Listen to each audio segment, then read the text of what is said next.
हम्म, ऐसा कंफर्ट जो शब्दों से आता है वो चला जाएगा, नहीं टिकेगा। क्यों? क्योंकि शब्द ही स्थायी नहीं होते।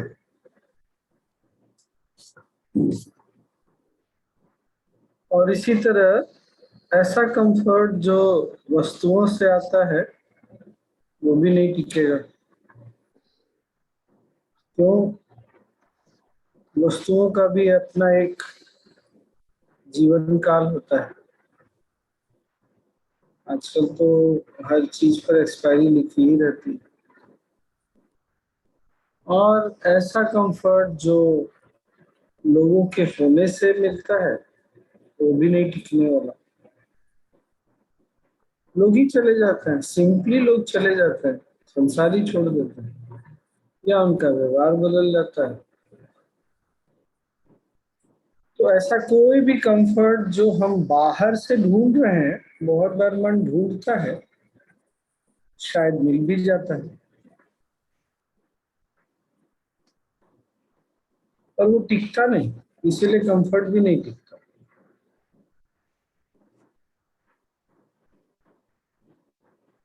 जो रियल कंफर्ट है वो सिर्फ और सिर्फ एक में, केवल अपने अंदर जाने से जो मिलता है कंफर्ट वही टिकने वाला है।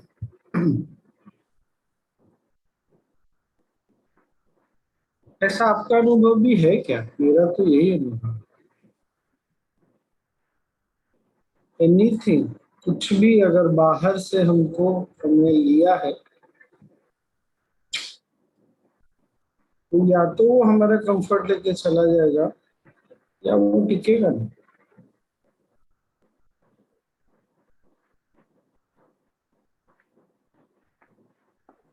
और हम में से अधिकतर लोगों की क्या मिस्टेक हो रही है ना, हम ज्ञान को भी, ध्यान को भी ना किसी बाहर वाले फैक्टर से जोड़ करके देख रहे हैं। कैसे?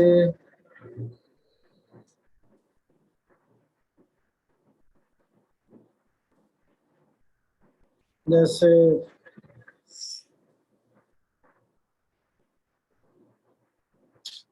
हमने ना नॉलेज को नहीं पकड़ा। आई मीन एब्सोल्यूट सेंस में तो नहीं बोल सकते पूर्ण रूप से, लेकिन हमने गुरुदेव के फिजिकल अपीयरेंस को पकड़ लिया, उनके शारीरिक उपस्थिति को पकड़ लिया। इसलिए जब उनसे दूर जाते हैं तो वो कंफर्ट भी चाहता रहता है, या टिकता नहीं, वॉश ऑफ हो जाता है। ऐसा एक्सपीरियंस तो किया ही हमने।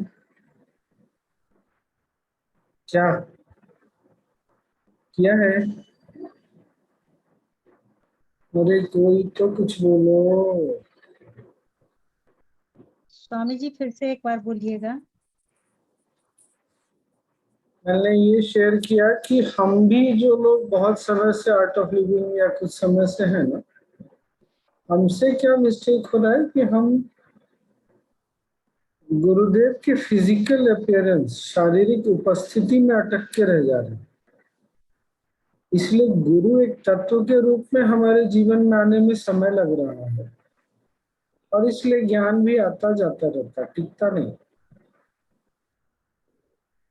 अगर हमने ज्ञान में कंफर्ट ढूंढा होता तो वो कंफर्ट गुरुदेव की उपस्थिति और शारीरिक, फिजिकल प्रेजेंस और फिजिकल एब्सेंस दोनों में रहता, फिर हमारा कंफर्ट ना जाता नहीं।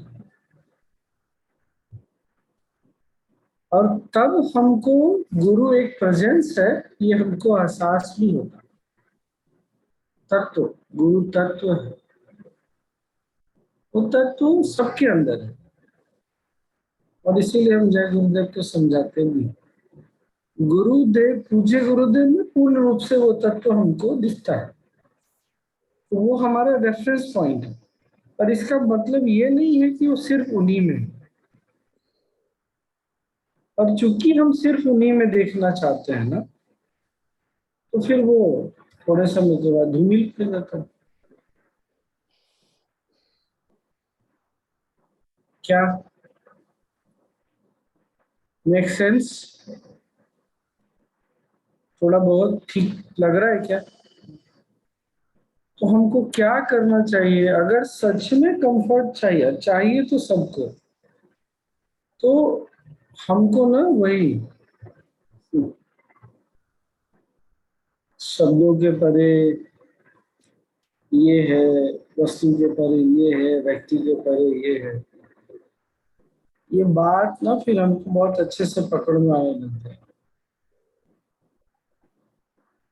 स्वामी जी ज्ञान का कंफर्ट, ध्यान का कंफर्ट, और ज्ञान और ध्यान एक ही चीज है।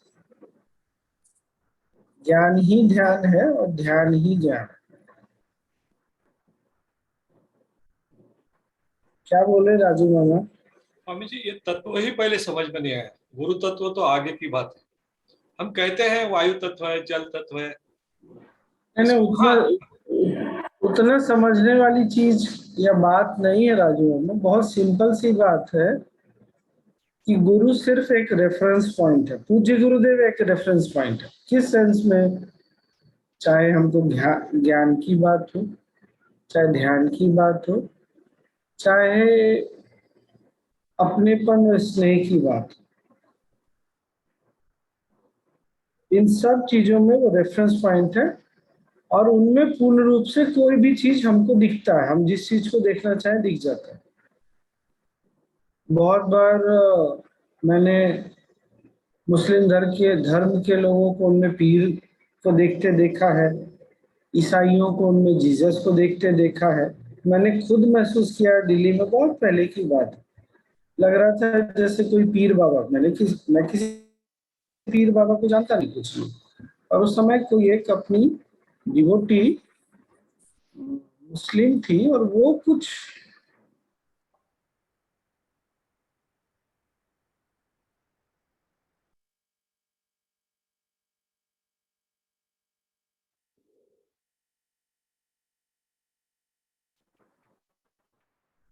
स्वामी जी आवाज नहीं आ रही है।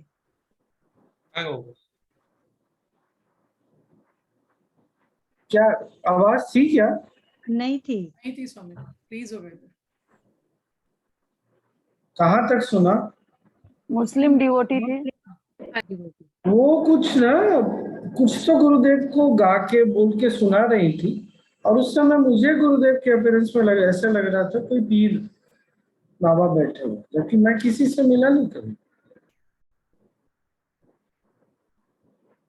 और उस दिन फिर बहुत लोगों ने बोला, दिल्ली की बात है, बहुत पहले की बात।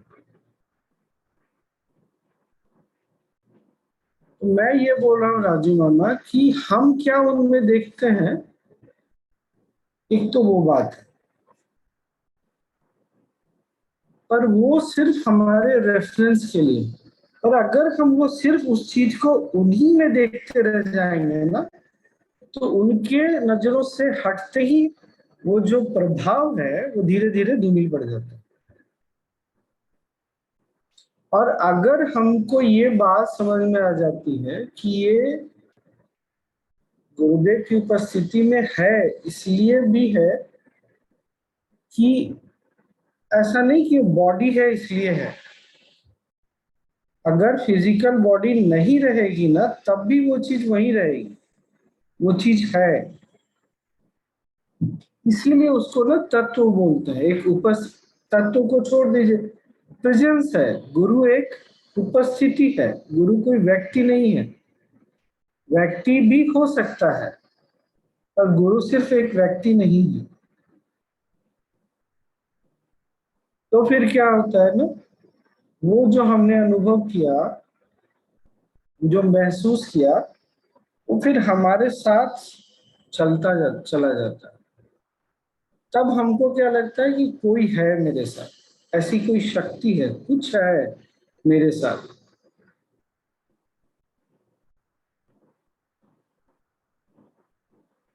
अब कुछ नहीं, ऐसा बहुत बार लगता है हमको कि कोई शक्ति तो है, कुछ तो है हमारे साथ। तो कोई थोड़ी भूत प्रेत हमारे साथ घूम रहा है, हम उस शक्ति से खुद को जुड़ा हुआ महसूस कर रहे हैं। वो शक्ति हमारे साथ है, वो उपस्थिति हमारे साथ है, वो तत्व हमारे साथ है। जिस नाम से बोले वो अलग चीज।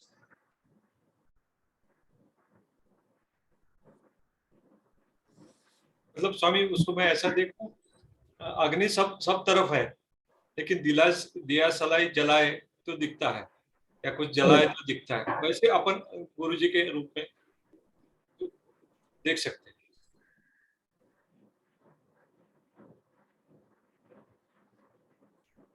तो अगर उसी अग्नि को एक तत्व के रूप में देखेंगे तो वो दिया सलाई जो है, माचिस, वो सिर्फ उसको फिजिकल फॉर्म में प्रकट कर रहा है। वो अभी भी हमारे अंदर है, हर चीज में, हर जगह है। क्यों? क्योंकि वो एक तत्व है। फिर वो तत्व के रूप में हम देख रहे हैं, किसी एक वस्तु के रूप में नहीं देख रहे। सिर्फ एक वस्तु, केवल एक वस्तु के रूप में नहीं देख रहे।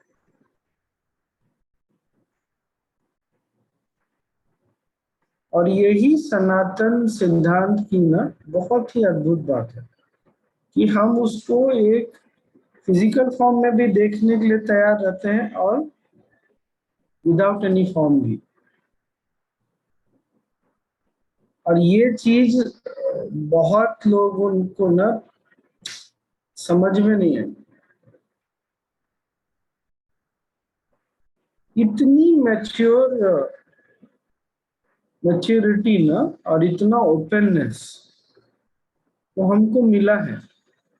और हमको मिला है क्योंकि हमारी परंपरा बहुत पुरानी है, हजारों वर्ष की परंपरा है। अभी आज एक हमारा संघ है जिसको हम आर्ट ऑफ लिविंग बोलते हैं। स्वयं गुरुदेव उपस्थित हैं। हमारे पास तो सब कुछ है। बुद्धम शरणम गच्छामि, संघम शरणम गच्छामि, धम्मम शरणम गच्छामि। वही बुद्ध ने बोला ना, बुद्ध के शरण में जाओ। अरे बुद्ध के शरण मतलब कोई फिजिकल व्यक्ति थोड़ी, उस बुद्धत्व के शरण में जाओ। अगर बुद्ध नहीं पकड़ में आते तो संघ के शरण में जाओ। हमारा जो हैप्पीनेस है या ऑनलाइन ब्रेथ एंड मेडिटेशन, वो स्टार्ट ही होता है संगत सत्वों से।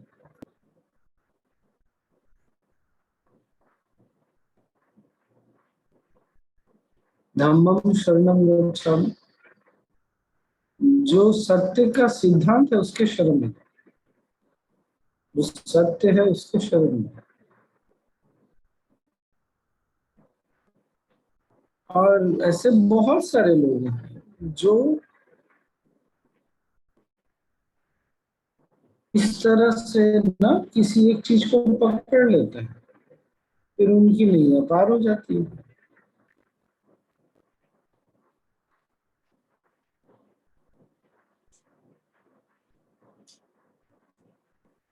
स्वामी जी पंजाबी ग्रंथ को गुरु मानते हैं। पहले पंजाबी जो है सरदार जी, वो ग्रंथ को गुरु मानते हैं। हाँ, क्योंकि वो ग्रंथ उनका ये पता नहीं वो इस चीज को समझ पाते हैं कि नहीं, या मुझे कोई आइडिया नहीं है। पर वो गुरु ग्रंथ साहिब बोलते हैं ना, मतलब गुरु की वाणी ही उनके लिए सब कुछ है।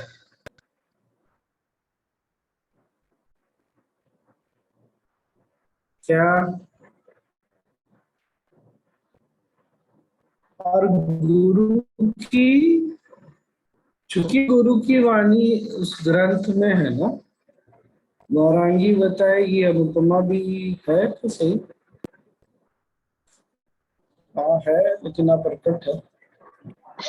मैं इधर ही हूँ स्वामी जी। इसकी दास्तान ऐसी है कि जो सिखों के अंतिम गुरु हुए ना, क्या? गुरु पहले तो सिख परंपरा भी गुरु शिष्य जैसे जो गुरु रहते थे सिखों के मुख्य गुरु ना, वो अपना उत्तराधिकारी घोषित करके जाते थे। और ये किसे बोलिए आशीष भैया?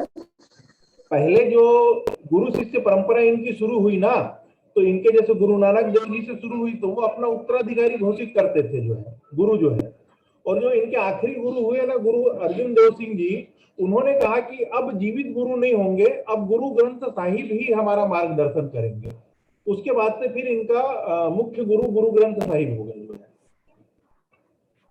उन्होंने घोषणा करके गई थी, आखिरी जो गुरु हुए इनके ना, उन्होंने घोषणा करी कि अब जीवित गुरु की परंपरा खत्म हो रही है, खत्म करेंगे और गुरु ग्रंथ साहिब ही गुरु है। बताइए।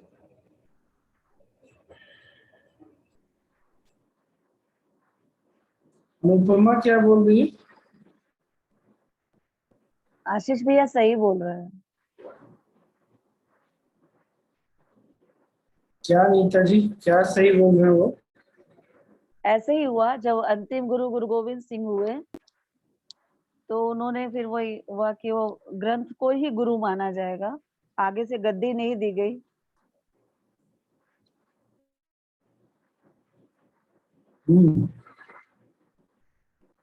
Correct correct. पर स्वामी जी वो टाइम था जब सच में गुरु की वाणी थी। मतलब आजकल जो लोग गुरु ग्रंथ साहब जी नहीं भी पढ़ते ना, मतलब वो बस सोचते हैं कि है, बट वो फॉलो वाला चीज नहीं है अभी। मतलब मोस्टली बस वो उन्होंने अब ऐसे बना लिया कि वो हमारे गुरु हैं।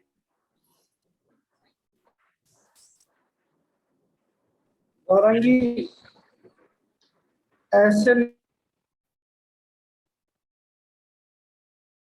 आवाज चली गई स्वामी जी, अच्छा अभी आ गई। अभी आ गई लगता है। मैं ये बोल रहा हूँ गौरांगी ऐसे नहीं देखते कि आजकल फॉलो नहीं करते। जितना हमारा मन परिपक्व होता है, मेच्योर होता है, इंटेलेक्ट जो है ना, बुद्धि उतनी तीक्ष्ण शार्प होती है, तब वो बातों के एसेंस, गुरु की वाणी का जो सार है ना, भाव है, वो पकड़ पाता है। नहीं तो वो फिर उसी में उलझा रहेगा। हमारे तो भाई 10 गुरु हैं, 12 गुरु हैं, उसके बाहर कुछ भी नहीं, कुछ हो ही नहीं सकता।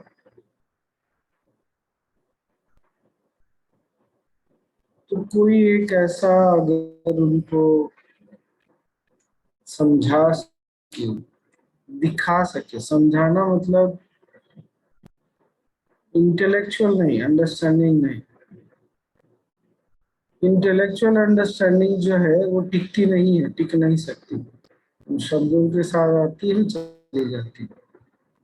कोई एक ऐसा जो उनको अनुभव करा सके, और फिर अनुभव के बाद उनको आगे लेके जाए। आगे लेके जाए मतलब बहुत बार अनुभव होने के बाद भी ना, ये आवश्यक है कि गुरु जो है वो आपको पकड़ के चलना सिखाए। आपने एक बार चलने का अनुभव तो कर लिया, आपको पता भी चल गया, पर कुछ दूर वो लेके जाए। और जब आप अपने से चलने, दौड़ने, रुकने, बैठने के लिए तैयार हो गए तो फिर वो छोड़ देता है। यही गुरु करोगे, चलोगे तो ठोकर खाओगे, दौड़ोगे तो थकोगे, गिरोगे, चोट लगेगी,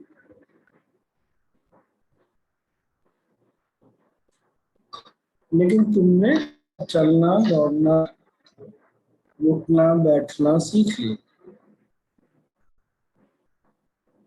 अब आवश्यकता होने पर, इफ नीडेड, वो फिर से अपनी उपस्थिति का एहसास कराता है, ताकि वो डिस्कनेक्ट न हो।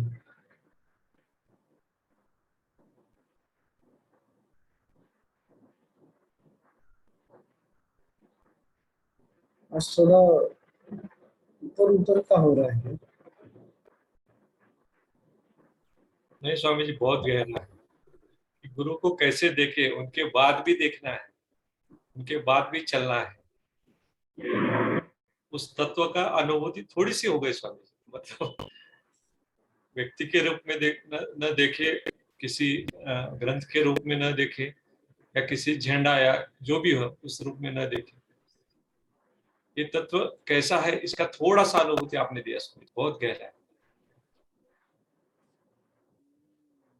स्वामी जी पता है ये ना मैंने अपनी मम्मी में देखा था, जैसे हम प्रॉपर कटर से ऐसे थे, तो mummy was not very happy I being into art living, but when उनको जब मैंने कराया, मतलब वो काया पलट हो गई। और फिर वो जब पाठ करती थी गुरु ग्रंथ साहिब जी में से, उनको बहुत आनंद आता था, वो लिटरली रोती थी पढ़ के, मतलब।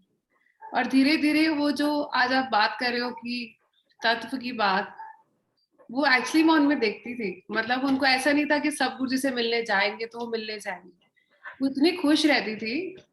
और ये भी था कि जब उनका मन है मिलने का तो वो जाएगी, चाहे कोई जाए नहीं जाए। तो ये चीज मैं उनमें देखती थी, तो अच्छा लगता था ये देख के।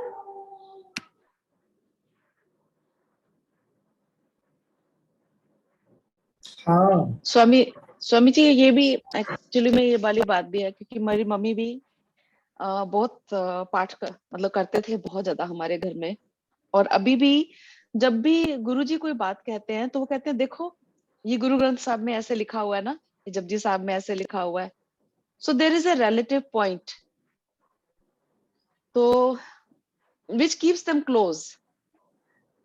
एंड आई थिंक आज जो आपने जो ये बताया है कि गुरु को उसकी शारीरिक उपस्थिति के परे भी जाके देखो, आई थिंक ये बहुत बड़ा पॉइंट है आज, मेरे लिए बहुत बड़ा पॉइंट है आज ये।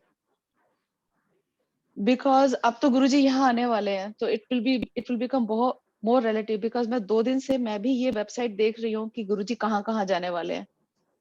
एंड आई सॉ कि अगर मैं नहीं जा सकती हूँ तो मैं क्या करूं।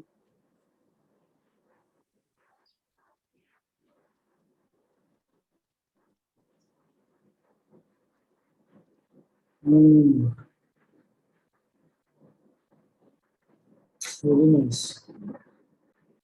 स्वामी जी हमारा मन भी तो ऐसा खेल खेलता है ना, जैसे we know he is there, तो that longingness and that meeting ये ज्यादा ये स्ट्रॉन्ग देता है। जब 2 साल हम नहीं, ऑलमोस्ट 1.5-2 साल नहीं जा पाए, तो उनको वो स्क्रीन पे भी देख के हम we have been it has given us solace, Swamiji, every day. So in a way we are, what you're saying is like we are already connected in that sense also, na Swamiji? Correct correct. और सुधा जी वो longing कोई खराब बात नहीं है, मतलब हम गुरुदेव के पास जाएं, हम उनके पास बैठे, ये परफेक्ट है। पर इसी में अटक के रह गए कि उनकी फिजिकल प्रेजेंस के अलावा हम नहीं अपने लाइफ को देख पाते, हम रिलेट नहीं कर पाते, तब I think Swamiji, all of us have learned to वहां तक हम शायद पहुंच गए ना इन 1.5-2 सालों में, बिकॉज हम नहीं जा पाए 1.5 साल, no choice, so then we have been there seeing him on the screen. हम लोग को वही उतना ही हमको सोलेस मिला है। आज की तारीख में जब मिल रहा है हमको फिजिकल तो हम जा रहे हैं, लेकिन जब नहीं था तब भी हम उतने ही इसमें थे। तो we have reached that point ना where we are ready to accept both. हाँ मतलब आगे चल के व्हेन इट ही विल तो फिजिकली फिर नॉट बी देयर। हाँ तो फिर मैं वही बोल रहा हूँ ना, तो हमको आज ही उस सत्य को जीने की आदत डालनी चाहिए।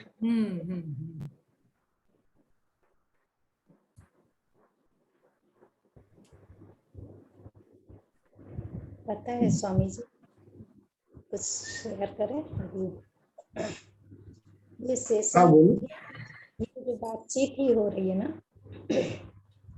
तो एकदम मेरे लिए एकदम इसमें एकदम आश्चर्य जैसा लग रहा है कि आज शाम में यही सब बात मेरे मन में चल रहा था, और एकदम लग रहा था कि क्या मतलब बोले कि गुरुदेव नहीं रहेंगे तो कैसा हमको लगे, क्या पता, मतलब उसके पहले हमको भी कुछ हो सकता है, पर नहीं रहेंगे तो कैसा लगेगा, एकदम अजीब जैसा उस समय मन में लगा। फिर लगा कि अच्छा, अभी जैसा हम सोच रहे हैं, जो हम फील करते हैं कि एकदम है मेरे साथ में, तो उस समय भी तो ये ऐसा हम सोच सकते हैं। ऐसा पता नहीं क्या क्या, लेकिन फिर कभी गुरुदेव के लिए इतना नहीं लगता है कि एकदम जाएं मिलें एकदम तड़प जैसा, तो फिर हमको अच्छा भी नहीं लगता कि अरे कैसा मेरा मन है, क्या कैसे नहीं लग रहा है इस तरह से। फिर कभी कुछ पता नहीं सब।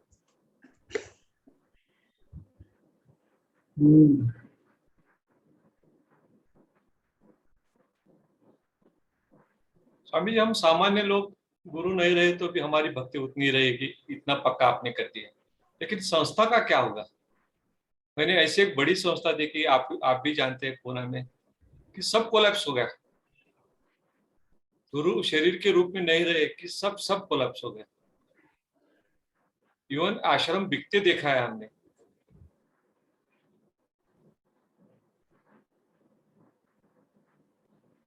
राजू मैम, एक बार फिर से बोलिए ना। आप बोले संस्था का क्या होगा, उसके बाद क्या बोले? नहीं, पुणे की बहुत बड़ी संस्था आपने देखा है, गुरु के शरीर को छोड़ने के बाद भी पूरा संस्था कोलैप्स हो गई। इवन आश्रम बेचा है। आप भी जानते हैं, ये मैं बोला हूँ, मैं आपसे बात भी किया था। हमारी भक्ति कम नहीं होती स्वामी जी, लेकिन संस्था भी है, इतनी बड़ी संस्थाएं हैं।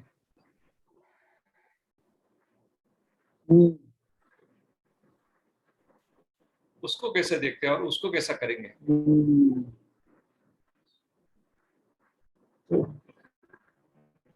राजू मामा, अगर एक सेल्फ ऑर्गेनाइजेशन के रूप में, संस्था के रूप में देखेंगे तो ऐसा होगा, पक्का होगा। अगर नहीं होगा तो वो एक अपवाद या एक्सेप्शनल केस होगा। ये एक संस्था नहीं है, ये एक संघ है। फैमिली। क्या? फैमिली।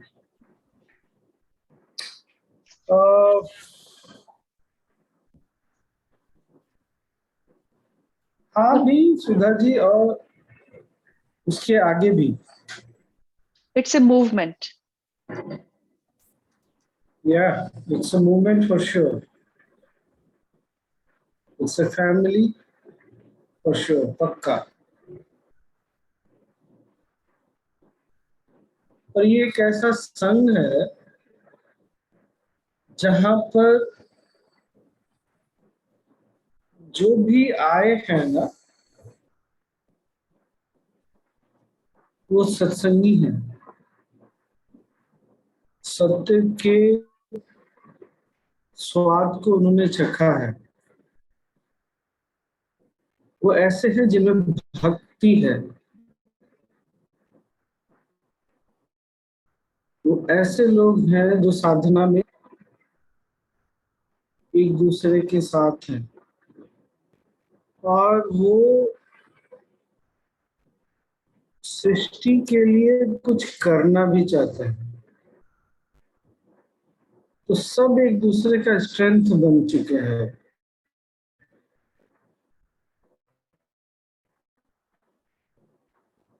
हम सब एक दूसरे के लिए हैं।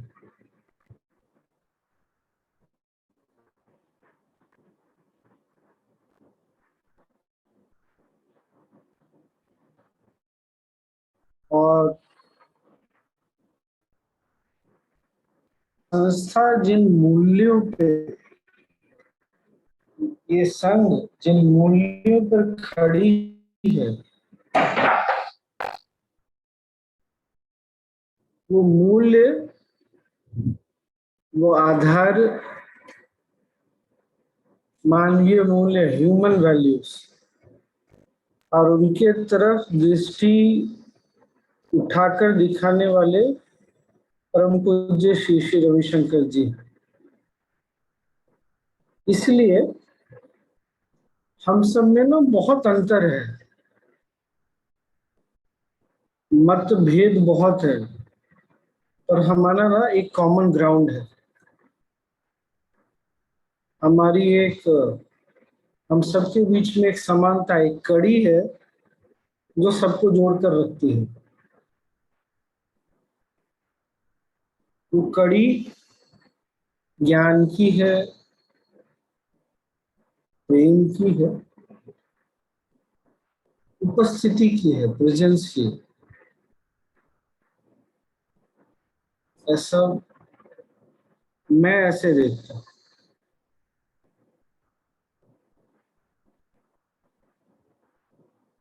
और आज जब ऐसा बोल रहा हूं तब मुझे समझ में आ रहा है कि मैं ऐसे देखता हूँ।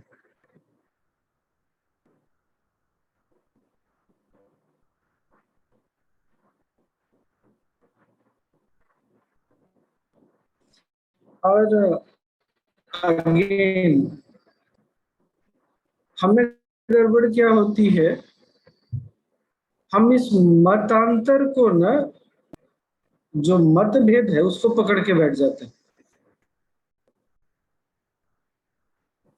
अरे मेरे विचार उससे नहीं मिलते, उसके विचार उससे नहीं मिलते, वो कुछ और बोलता है, मैं कुछ और सोचता हूँ।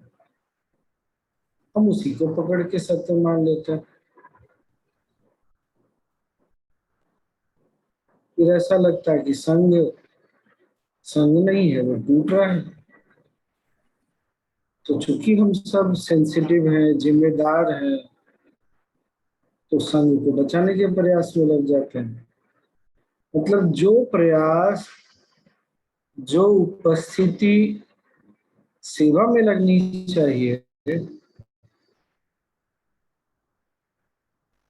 वो एनर्जी कहीं और लग गई, वो अटेंशन कहीं और चला गया,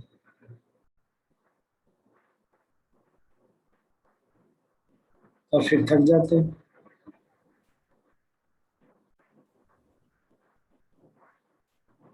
So true, Swami.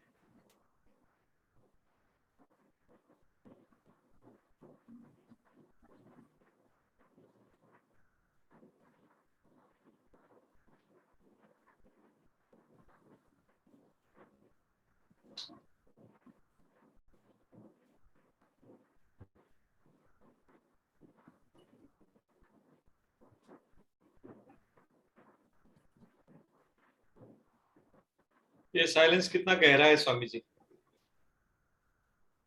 आप जो इतनी अलग बात कर रहे हैं कि तथास्तु कहने को दिल कह रहा है, लेकिन स्वामी जी के शब्द को ये कान पकड़ के कहता हूँ, ऐसा ही हो स्वामी जी। ऐसा ही हो। तो राजू मामा, एज ए टीचर हम लोग बहुत प्रिविलेज्ड हैं, क्योंकि जब हम व्यास गद्दी पर बैठते हैं तो हमारे सामने ना सिर्फ वैरायटी होती है। कोई किसी परिवार से है, किसी और सोशल स्टेटस से है, कोई कहीं यहाँ से है तो कोई वहां से, तो और उन सब, वो सब वहां बैठे हैं आपके सामने। इसका मतलब है सब में कुछ कॉमन है।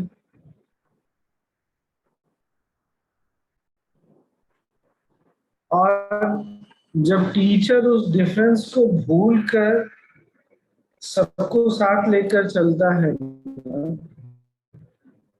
तो जाने अनजाने हम ऐसा चमत्कार कर रहे होते हैं अपने जीवन में जिसको कोई समझा नहीं सकता।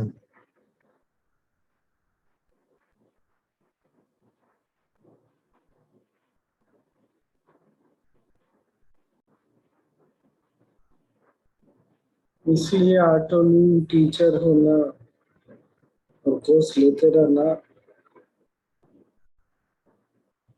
बहुत ही सुंदर। आज जब हम लोग यहाँ बैठे हैं, मैं बोधगया में हूँ, सोनी भागलपुर में है, कमला जी दिल्ली में है। उनका बैकग्राउंड बिल्कुल अलग है मेरे से। नीता जी गया में बिल्कुल अलग, राजू मामा का अलग। अगर देखा जाए तो हम सब मोर और लेस उत्तरी ध्रुव दक्षिणी ध्रुव की तरह, नॉर्थ पोल साउथ पोल की तरह। कहा मधुरा जी कन्नड़ बैकग्राउंड से महाराष्ट्र में, पूर्णिमा जी कश्मीर बैकग्राउंड से आज कहीं और आज हम सब यहाँ एक साथ बैठे हैं कि हम सबके बीच में से ना एक कॉमन थ्रेड गुजर रही है, एक कड़ी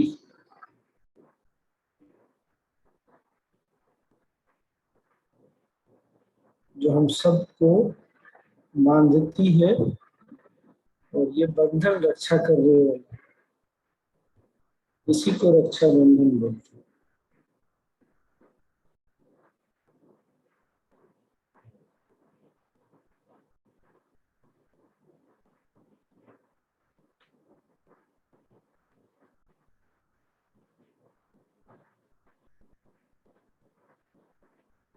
और अगर साइलेंस प्रोग्राम का लास्ट वीडियो किसी को याद हो,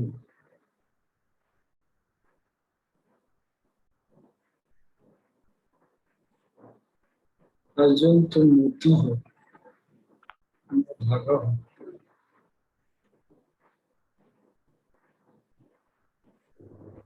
प्रीत पुरानी वाली सॉन्ग है।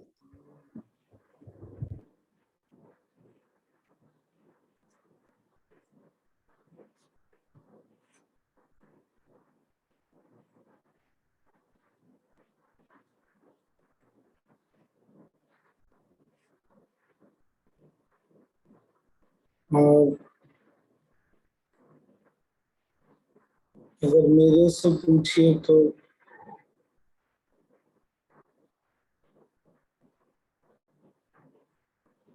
मेरी आवाज है ना?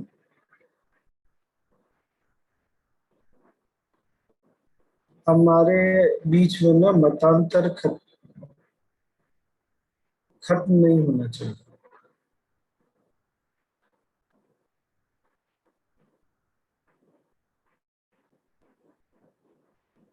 और मतभेद भी नहीं समाप्त होना चाहिए।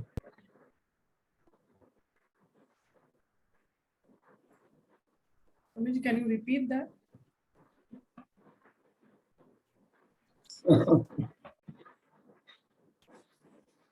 Subhaji, I said that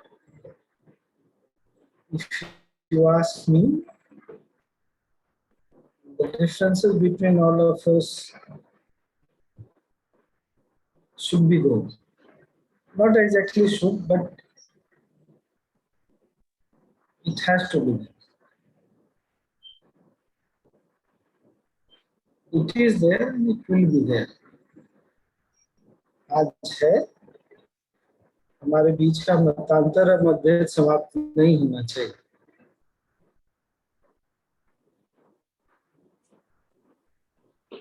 Swami ji बहुत फाइन लाइन है इसमें। स्वामी जी चर्चा का आनंद तभी आएगा।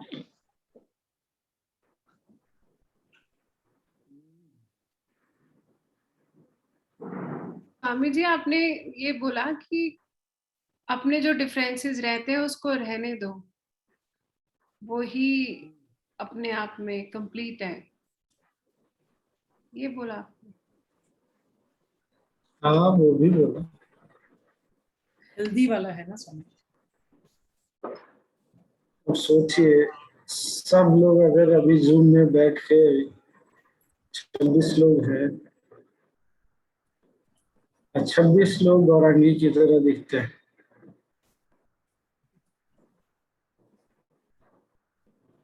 या 26 के 26 राजू मामा की तरह,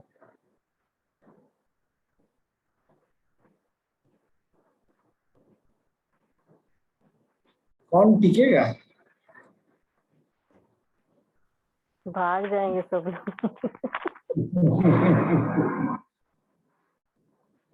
तो यही तो हमारे बीच की सुंदरता है कि मैं अलग दिखता हूँ, आप अलग दिखते हैं, हम सब अलग दिखते हैं, पर हम सब एक ही कड़ी से जुड़े हुए हैं। Unity in diversity, Swami ji. So true.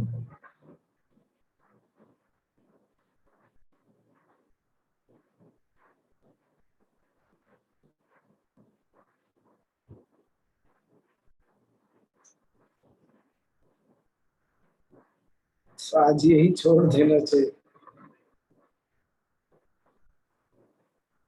ज्यादा हो जाएगा। स्वामी जी घोड़े अलग अलग होते हैं। क्या राजू? घोड़े जो होते हैं अलग अलग कलर के अलग अलग होते हैं, गधे एक ही कलर के होते हैं। गधे एक जैसे होते हैं।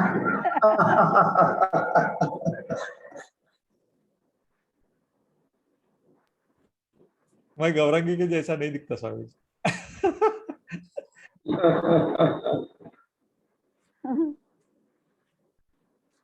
स्वामी जी, आपने जैसे एक बात कही कि साधक को एक दूसरे की बात नहीं काटनी चाहिए, उस दिन आपने चर्चा किया था।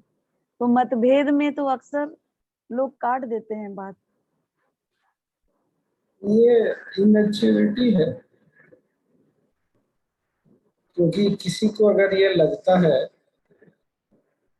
कि मेरी बात कहने के लिए मुझे दूसरों को समाप्त कर देना चाहिए,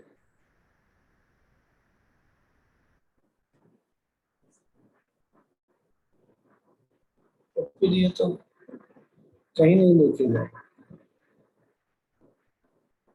यही तो पूरे समस्या का जड़ बना हुआ है। मैं सही हूँ, बाकी तुम लोग सब गलत हैं, मार दूंगा, काट दूंगा। माई वे और हाईवे। हाँ,